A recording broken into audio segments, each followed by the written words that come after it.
नमस्कार दोस्तों, स्वागत है आपका अपने YouTube चैनल पे। और आज हम बात करने वाले हैं आज की तारीख 4 फरवरी 2023 के करंट अफेयर के बारे में।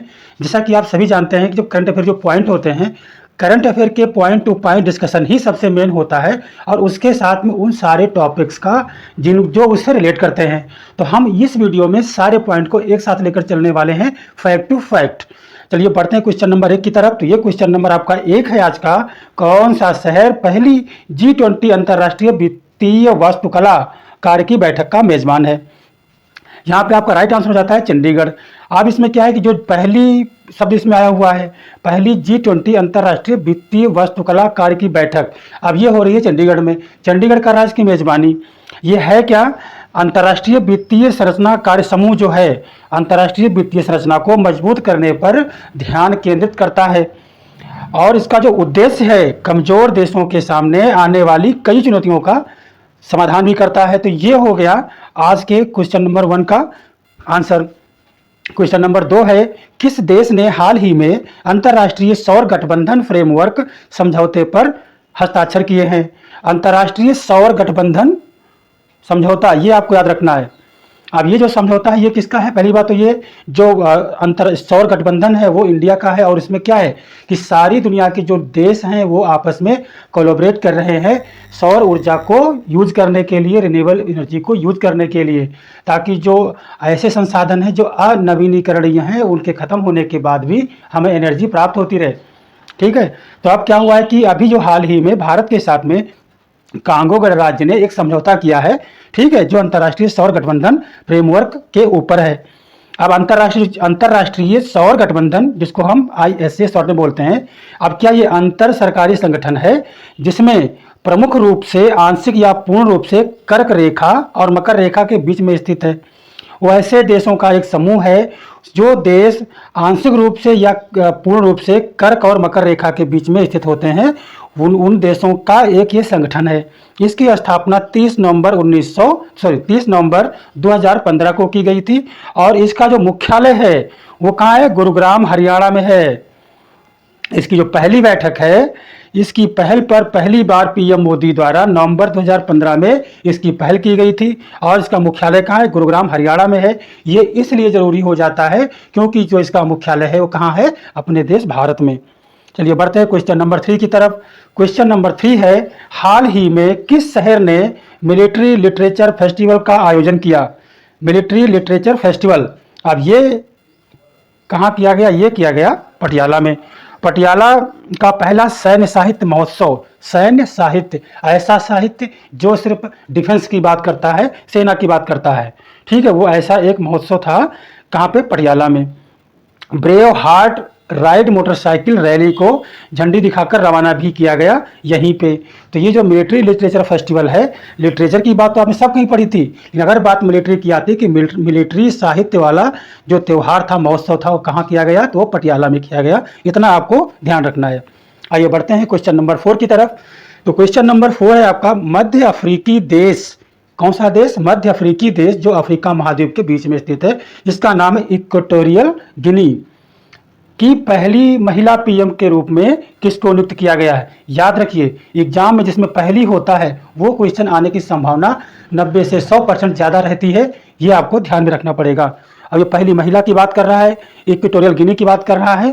तो ये गिनी में क्या है कि जो अफ्रीकी देश गिनी है उसमें पहली महिला चुनी गई हैं एज आ प्रधानमंत्री के रूप में, PM के रूप में। नाम क्या है उनका? नाम है उनका मैनुएला रोका बोटी, ये उनका नाम है, मैनुएला रोका बोटी। अब वर्ष 1979 से देश पर शासन करने वाले राष्ट्रपति थियोडोरो ओबियांग निगुएमा माबोसोको, ये जो हैं ये 1989 से देश गिनी पे शासन कर रहे हैं एज आ राष्ट्रपति के रूप में। और उन्होंने इस बात की घोषणा की है कि अभी जो पहली महिला प्रधानमंत्री हैं वो मैनुएला रोका बोटी को बनाया जा। उन्होंने फ्रांसिस्को पास्कल ओबामा आशु का स्थान लिया। इसके पहले जो PM थे वो कौन थे? फ्रांसिस्को पास्कल ओबामा आशु। और इससे पहले 2020 में वो शिक्षा मंत्री थे। जो मैनुएला रोकाबोटी हैं वो 2020 से पहले शिक्षा मंत्री थी और अब वो इक्वेटोरियल गिनी की जो एक मध्य अफ्रीकी देश है उसकी महिला प्रधानमंत्री बनेंगी। अगला क्वेश्चन है क्वेश्चन नंबर 5। 10,000 नए MSMEs पंजीकृत करने वाला पहला जिला कौन सा है? जो आपका था सूक्ष्म मध्यम जो उद्योग होते हैं, ठीक है, तो उनका जो सबसे ज़्यादा पंजीकृत करने वाला स्टेट की बात नहीं कर रहे हैं, जिला की बात कर रहे हैं, डिस्ट्रिक्ट की बात करें कि कैसा कौन सा डिस्ट्रिक्ट है पूरे भारतवर्ष में जो सबसे ज़्यादा 10,000 नए MSMEs को पंजीकृत किया है। उस जिले का क्या नाम है? एर्नाकुलम, केरल में पड़ता है। एर्नाकुलम एक ऐसा डिस्ट्रिक्ट है जिसने सबसे ज़्यादा पंजीकृत किया है MSMEs को। वो कहाँ है? केरल में। तो इसका नाम आपको याद रखना। आप जब इतने छोटे छोटे उद्योग बनेंगे तो ऑब्वियसली बात है कि वहाँ पे एम्प्लॉयमेंट की जो अपॉर्चुनिटीज है वो बढ़ेंगी। तो क्या है, ये नई नौकरियाँ पैदा करेगा और भारत की GDP में विविधता लाकर MSMEs के योगदान को बढ़ावा देने में मदद करेगा। क्वेश्चन नंबर 6 है, मार्च 2023 तक डिजी यात्रा सुविधा देश के और कितने एयरपोर्ट पर लागू की जाएगी? आप देखो क्वेश्चन क्या कह रहा है, सुविधा देश के और कितने, मतलब ये पहले से लागू है और अभी और कितने एयरपोर्ट पर लागू की जाएगी? क्या? डिजी यात्रा। डिजी लॉकर का नाम जानते हैं आप? तो डिजी लॉकर से सेम चीज़ें हैं कि जो उनके जो भी डॉक्यूमेंट्स होते हैं रिलेटेड उनकी यात्रा में, वो सारे एक डिजी उसमें लॉकर में होंगे, जिसकी वजह से वो क्या होगा, उनकी वेरिफिकेशन में मदद मिलेगी और फास्ट वर्क होगा। तो यह है कि ये और 4 एयरपोर्ट पर लागू किया जाएगा। वो 4 एयरपोर्ट कौन है? कोलकाता, पुणे, विजयवाड़ा, हैदराबाद। ये 4 के नाम आपको याद रखने हैं जो इसी साल में होने 2023 में। ये डिजी यात्रा इन पर लागू कर दी जाएगी। डिजी यात्रा नीति जो है वो हवाई अड्डों पर चेहरे की पहचान तकनीक का उपयोग कर बायोमेट्रिक बोर्डिंग प्रणाली के लिए पहल है। समझ गए? ये चीज़ क्या है? वो आपकी जो फेस को रिकॉग्निशन करने की एक ऐसी नीति है जिसमें आप तुरंत फास्ट काम होगा। फिर डिजी यात्रा को चरणबद्ध तरीके से सभी हवाई अड्डों पर लागू किया जाएगा। उसके बाद धीरे धीरे देश के जितने सारे एयरपोर्ट हैं उस पर ये डिजी यात्रा लागू की जाएगी ताकि जो प्रोसेस है उसके चेक इन और चेकआउट का वो जल्दी से हो सके। पहले चरण की बात करें तो पहले चरण में ये दिसंबर में दिल्ली, बेंगलोर, वाराणसी हवाई अड्डों पर लागू की गई थी। कौन से? 3, दिल्ली, बेंगलोर, वाराणसी। और अब 4 पर लागू की जाएगी जो है कोलकाता, पुणे, विजयवाड़ा और हैदराबाद। ये आपको याद रखना है। आप करते हैं क्वेश्चन नंबर 7 की बात। पश्चिमी घाट में एक दुर्लभ कम ऊंचाई वाला बेसाल्ट पठार किस राज्य में खोजा गया है? तो ये खोजा गया कहाँ? महाराष्ट्र में। पश्चिमी घाट में एक दुर्लभ कम ऊंचाई वाला बेसाल्ट पठार की बात हो रही है, ठीक है। तो किस राज्य में? महाराष्ट्र में। पुणे में अघारकर रिसर्च इंस्टीट्यूट, जिसको ARI बोलते हैं, इसके जो वैज्ञानिक थे इन्होंने क्या किया, पश्चिमी घाट में जा करके एक दुर्लभ और कम ऊंचाई वाला बेसाल्ट पठार को खोज लिया। बेसाल्ट चट्टानें होती ना, उसी से बेसाल्ट का पठार बन जाता है। और जानते हैं आप कि जो पठार होते हैं वो पहाड़ों से कम ऊंचाई के होते हैं और उनका जो टॉप होता है वो एक तरीके से समतल होता है, उतना ऊंचाई नुकीला नहीं होता जैसा पहाड़ों का होता है। तो महाराष्ट्र के ठाणे में ARI की टीम द्वारा खोजा गया ये नया पठार इस बात का सुराग लगा सकता है कि विश्व स्तर पर पौधों की प्रजातियां जलवायु परिवर्तन से कैसे बचती हैं। जो उस पर झाड़ियां लगी हुई हैं उनके ऊपर रिसर्च होगा कि इतना पुराना होकर के भी इस पर झाड़ियां कैसे बची हुई हैं बेसाल्ट पे।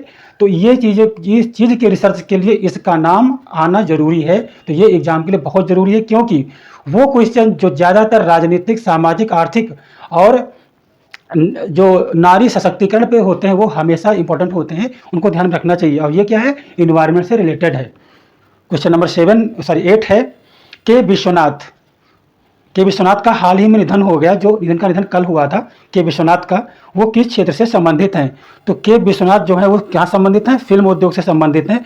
ये दक्षिण भारतीय फिल्में उनमें क्या है, ये और निर्देशक का काम करते थे और इनकी आयु अभी 92 वर्ष की थी। के विश्वनाथ ने मद्रास में वाहिनी स्टूडियो के लिए ऑडियोग्राफर के रूप में अपना करियर शुरू किया था। विश्वनाथ ने अपने निर्देशन की शुरुआत 1965 से इन्होंने किया था, जिनकी फिल्म थी आत्मा गोवारवम। तो इससे इन्होंने क्या किया था, अपना करियर की शुरुआत करी थी एज निर्देशन के क्षेत्र में। इम्पॉर्टेंट ये है कि ये तो फिल्म करियर से निर्माता निर्देशक थे। दूसरी बात ये है कि इनको 1992 में पद्मश्री दिया गया, ठीक है, और उनको 2017 में दादा साहब फाल्के पुरस्कार दिया गया। ये 2 चीज़ें आपको इनके साथ में याद करनी है कि पद्मश्री 1992 में और 2017 में दादा साहब फाल्के पुरस्कार इनको दिया गया। ये चीज़ आपको याद रखनी है, ठीक है। क्वेश्चन नंबर 9 की बात करते हैं। हाल ही में किस भारतीय क्रिकेटर ने संन्यास की घोषणा की? ऐसा कौन सा क्रिकेटर है जिसने अभी बहुत जल्दी संन्यास की घोषणा कर दी है? तो वो कौन है? वो है जोगिंदर शर्मा। ठीक है, इनका नाम है जोगिंदर शर्मा।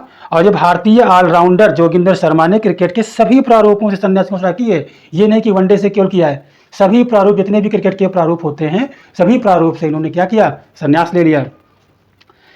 पाकिस्तान के खिलाफ इन्होंने T20 विश्व कप 2007 के फाइनल में आखिरी ओवर डाला था, जो बहुत इंपॉर्टेंट था उस समय जीतने के लिए। और उन्होंने 2007 के फाइनल के आखिरी ओवर में 13 रन डिफेंड कर भारत को जीत दिलाई थी। 39 वर्षीय जोगिंदर ने 4 रन और 4 T20 दोनों में भारत का प्रतिनिधित्व किया है। ये ऐसे हैं, जोगिंदर शर्मा का नाम आपको याद रखना है। ठीक है, ये शायद पंजाब या हरियाणा पुलिस में भी है, जैसा DSP या कुछ इसी पोस्ट पे हैं। थोड़ा सा उसके बारे में और पढ़ लेना इनके बारे में। क्वेश्चन नंबर 10 है, किस भारतीय रेसलर ने जाग्रेब ओपन चैंपियनशिप, क्या नाम है? जाग्रेब ओपन चैंपियनशिप में कांस्य पदक जीता है? वो है अमन सहरावत। अमन सहरावत ने अभी जाग्रेब ओपन चैंपियनशिप में एक कांस्य पदक जीता है। शॉर्ट में इसको लिख लेना आप लोग। भारतीय रेसलर अमन सहरावत ने जाग्रेब ओपन चैंपियनशिप में पुरुषों में क्या किया? इन्होंने पुरुषों में 57 किलोग्राम का कांस्य पदक जीता है। मतलब 57 किलोग्राम वर्ग में जो इनका फाइटिंग होती है उसमें उन्होंने कांस्य पदक जीता है। और इनकी एज अभी कितनी है? 17 साल की है। और 17 साल के अमन ने कांस्य पदक मैच में संयुक्त राज्य USA के किसको हराया था? जेन रे रोड्स रिचर्ड्स को 10 और 4 रन से हरा दिया इन्होंने। और फाइनल में जापान के युतो निशुची को 2.0 से हराकर अजरबैजान के अली अब्बास राजदी ने भी स्वर्ण पदक जीता है। तो इनका हो जाता है कि हाँ, ये भारतीय रेसलर हैं। इन्होंने जाग्रेब ओपन चैंपियनशिप में 57 किलोग्राम वर्ग में एक कांस्य पदक जीता है, और इनका नाम आपको याद रखना है। ये था आज का लास्ट क्वेश्चन, और मिलते हैं अगले वीडियो में अगले कुछ और मेन पॉइंट के साथ में जो एग्जाम के जरूरी होंगे। देखते रहिए हमारा चैनल श्रीमान GS क्लासेस। मिलते हैं अगले वीडियो में, तब तक के लिए नमस्कार, नमस्ते, जय हिंद, वंदे मातरम।